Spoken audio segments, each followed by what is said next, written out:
Ça a été un pas important de la part d'Olivier Faure de faire ce bilan sans concession d'un quinquennat qui a été désastreux pour la gauche parce que sur plusieurs points, on n'a pas simplement changé de programme, on a tourné le dos à nos valeurs.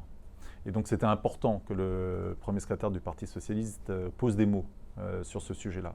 Nous, ce qu'on a regretté, c'est qu'il ne fasse pas de même sur le bilan européen de la social-démocratie. C'est ça justement qui a empêché sans doute l'unité. On ne peut pas s'arrêter en chemin. Il n'y aurait pas eu la politique de François Hollande en France s'il n'avait pas adhéré à ce qu'est, j'allais dire, l'idée dominante aujourd'hui de ce qu'est la social-démocratie en Europe. En amour, il faut des actes, pas des mots. Et là, on est là-dessus. Il y a un désamour qui n'est pas le nôtre, qui est celui des Français.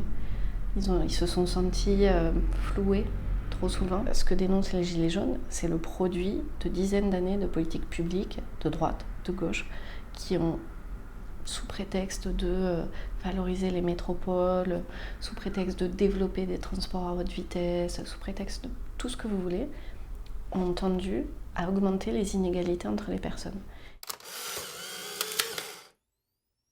On a toujours connu un parti socialiste très à gauche quand il est dans l'opposition et moins à gauche quand il est au pouvoir. C'est le problème. Donc ils ont un problème de crédibilité. C'est pas, j'en veux pas à Olivier Faure, mais c'est la vie politique qui a montré ça. Bon. C'est au Parti socialiste, à leurs responsables et à leurs militants aujourd'hui de créer les conditions d'une plus grande sincérité dans les engagements qu'ils prennent.